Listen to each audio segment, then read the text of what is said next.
যাবো বাতিল করতে হবে বাতিল করতে হবে ভারতের পায়রায়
আমাদের কর্মসূচি দুপুর 12টা থেকে কিন্তু 2টা পর্যন্ত আমরা কর্মসূচি দিয়ে আমরা কিন্তু আছি।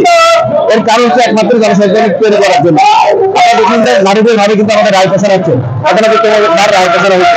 এর পরবর্তীতে যদি রায় আবার প্রচার হয়, তারপরে যদি রায় না দেওয়া হয়, তাহলে আমরা আরো কর্মসূচি বাস্তবায়ন করতে বাধ্য হবো এবং এর জন্য সংশ্লিষ্ট কর্তৃপক্ষ দায় থাকবে।